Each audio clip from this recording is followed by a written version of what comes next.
Hello friends, welcome to new student lecture video from सुब्रासमेलॉजी। And आज हम पढ़ेंगे एक न्यू टॉपिक के बारे में जो है लिस्मानिया। तो लिस्मानिया क्या है, इसका ये कौन सा डिजीज़ क्रिएट करता है, इसके क्लासिफिकेशन क्या होते हैं, it's pathogenesis, it's lab diagnosis and most importantly इसके लाइफ साइकिल के बारे में आज हम पढ़ेंगे। तो अगर आपको लिस्मानिया के बारे में जानना है या फिर आपको क्वेश्चंस नहीं आ रहे हैं लिस्मानिया के बारे में, तो चाहे वो लंग क्वेश्चन हो, शॉर्ट क्वेश्चन हो, मल्टीपल चॉइस क्वेश्चन हो, then stay tuned the end of this video so that will be cleared all your doubts. And video को शुरू करने से पहले अगर आप मेरे चैनल पर नए हैं तो मेरे वीडियो को सब्सक्राइब करना मत भूलिए and don't forget to also hit that like button so that I will get inspiration from you to make more videos like this. तो चलिए स्टार्ट करते हैं लिस्मानिया के बारे में। तो लिस्मानिया एक पैरासाइट है, इट कम्स अंडर पैरासाइटोलॉजी। तो it is A parasite which causes the disease Kala-azar, right?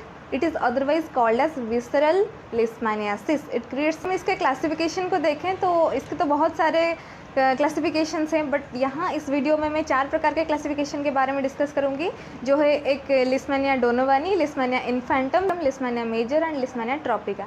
तो ये डिफ्रेंशिएट इसी प्रकार से होते हैं कि इसका reservoir host different. Cross the tropics there are 3 different type of diseases caused by this species Leishmania, and वो है visceral leishmaniasis, which is otherwise called as Kala-azar, which is the most important, and it affects the internal organs of the body, for example spleen, liver, bone marrow.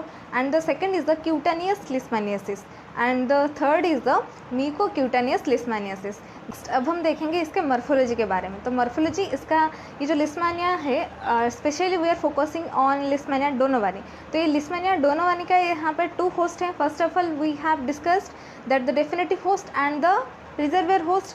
The reservoir host is the sandfly and the definitive host is the man, dog and other mammals. अगर हम देखेंगे इसका morphological forms, first one is the promastigote form and second is the amastigote form. तो ये जो अमास्टिगेट form होता है ये होता है इन ह्यूमन बॉडी, जैसे कि this is the type of host of this Leishmania donovani. तो ह्यूमन बॉडी के अंदर जो फॉर्म होता है that is the amastigote form, and ये स्पेशली होता है ovoid in structure and it has no flagella at all. Because अगर हम देखेंगे प्रोमास्टिगेट फॉर्म को तो वहाँ पे they are in the flagellar structure which is present in the sandfly. अगर हमको डिफ्रेंशिएट करना पड़े between amastigote form and the promastigote form, तो आपको ये लिखना है 2 points. First one, definitive host जो है मामल्स यानी कि ह्यूमंस, ये है हमारे अमास्टिगेट फॉर्म के अंदर, एंड ये जो प्रोमास्टिगेट फॉर्म ये होता है वेक्टर सैंडफ्लाई के अंदर, ठीक है। Second differentiation between this promastigote form and the amastigote form is that amastigote form has no flagella and is ovoid in structure. And अगर हम देखेंगे promastigote which is present in the vector sandfly, तो इसका क्या होता है ना, it has flagellar structure, ठीक है। तो अगर हम इसका पिक्चर देखेंगे तो आप लोग स्क्रीन पे यहाँ पे देख रहे होंगे differentiation between promastigote form and amastigote form. आपको ये वीडियो पसंद आ रहा है then don't forget to hit that like button. But habitat के बारे में जानने से पहले हमको ये पता चलना चाहिए कि लिस्मानिया डोनोवानी के वेक्टर जो होता है वो उसका नाम क्या होता है। Vector of this Leishmania donovani, this is the name of this sandfly is the Phlebotomus argentipes. तो it is this vector is responsible for transmission of Leishmania in India, and there are various types of other names are there. Phlebotomys, different type of species are there in other countries also, but in India it is the Phlebotomys argentips. तो चलिए अब हम देखते हैं इसके habitat के बारे में। तो ये जो लिस्मानिया डोनोवानी है इसका हैबिटेट ये कहाँ पे रहता है, तो it lives in the macrophages of this spleen, liver, bone marrow, as we have already red.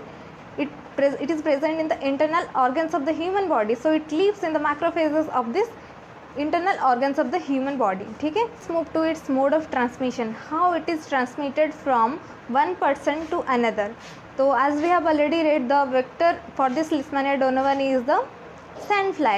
So when this sandfly bites human, अगर एक sandfly bites to human, then it transfers this infection of Leishmaniasis from one person to another, vertically transmitted from mother to fetus, and also the blood transfusion cases, right? Now let's move to the important topic of this Leishmania donovani, and that is the life cycle. The life cycle of this Leishmania donovani. As we have studied, it has two hosts. Definitive host is a man and the intermediate host is the sandfly. तो हम पहले शुरू करेंगे human के.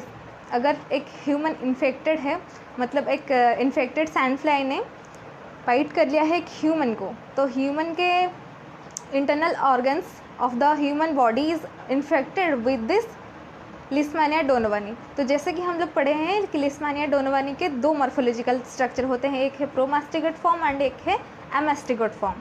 तो promastigote form of this Leishmania donovani is transmitted from sandfly to human. तो human body के अंदर अब कौन सा morphological structure of Leishmania donovani है? Promastigote form. तो हम पढ़े हैं promastigote form means it has flagellar structure, right. ये जो flagellar structure of Leishmania donovani अब ह्यूमन बॉडी के अंदर में है, it will move to the macrophages of the internal organs of human body. It may be it is spleen, bone marrow, liver. The macrophages of this internal organs will be containing this promasticate forms of this Leishmania donovani. ये जो promasticate forms हैं inside the macrophages of internal organs of human body, they will transform into amastigate form.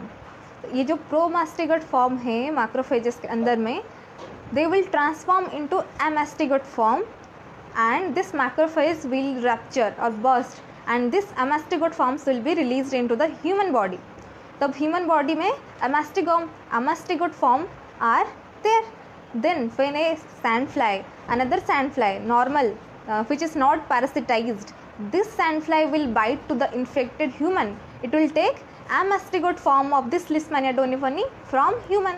तो अगर एक sandfly जो कि not पैरासिटाइज्ड है, जिसके पास कोई भी पैरासाइट यानी लिस्मानिया डोनोवानी का पैरासाइट नहीं है, वो अगर एक इन्फेक्टेड ह्यूमन को बाइट करेगा, then it will take amastigote form of this Leishmania donovani from human body. Then this infected sandfly will be parasitized, will be infected, and this amastigate form of this sandfly will move to the sandfly. Now the development will occur in the sandfly. As this infected sandfly has taken this parasite Leishmania donovani of which form, which morphological form?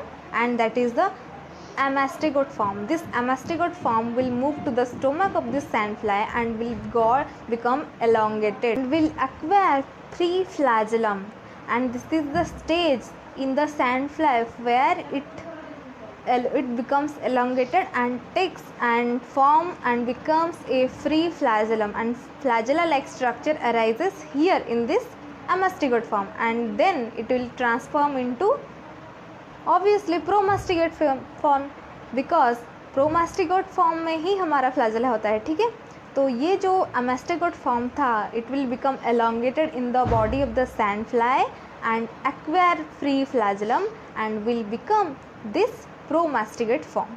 And this promastigate form will longitudinally binary fission will takes place and it will multiply. So multiplication of this promastigate form will be in the sandfly in form of binary fission, and this promastigate form in the sandfly will wait for the opportunity to move to a new host. And now let's move to its pathogenicity. तो pathogenicity पे हम यहाँ पे ये पढ़ेंगे कि ये कौन कौन सा डिजीज़ क्रिएट करते हैं और कैसे क्रिएट करते हैं दिस लिस्मानिया डोनोवानी. ठीक है, तो नाउ अगर हम देखेंगे, this is the reticuloendothelial system और it is a endoparasite which enters into the macrophages of the human body, internal organs of the human body, and it affects the macrophages. Then you can imagine if it will affect the macrophages of the internal organs of the human body, if it will affect the spleen will become enlarged and this will cause the splenomegaly. This is a enlarged spleen structure, and if it will affect this liver, it causes hepatomegaly. अगर हम third में देखेंगे कि this affect spleen and it also affects the bone marrow. अगर ये bone marrow को affect करेगा, then it will also affect the indirectly affect the haematopoietic tissues and it will severe anaemia will occur due to the destruction of erythrocytes. ठीक है, तो ये हमारे वहाँ पे हो गया एनीमिया. तो anaemia, स्प्लिनोमेगाली, हेपाटोमेगाली, these are the pathogenicity of this Leishmania donovani. Laboratory diagnosis of Kala-azar depends upon direct and indirect evidences. For microscopic demonstration of the parasite, the materials collected are peripheral blood, bone marrow, splenic aspirate, and large lymph node. The smears are stained by Leishman, Giemsa or Wright stains and examined under oil immersion objective. A mastigot parasite can be seen within the macrophages, often in large numbers. A few extracellular forms can also be seen. In the direct evidence, we will see demonstration of LD bodies or the mastigot forms in the stained smears of thick blood film, splenic, bone marrow and lymph node aspirate, and if we will culture it in triple N medium, NNN. This is a rapid blood agar slope consisting of 2 parts of salt agar and 1 part of defibrinated rabbit blood. And after 1 to 4 weeks, we will see promastigotes under high power objective.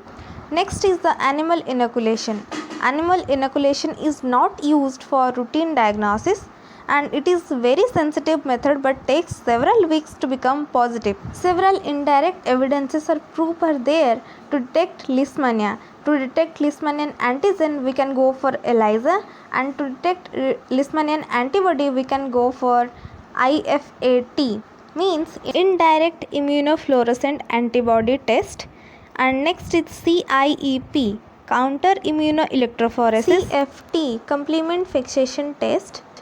Other evidences like molecular diagnosis, PCR, non-specific serum test, skin test, blood picture means complete blood count. And this is the end of this video. Thank you.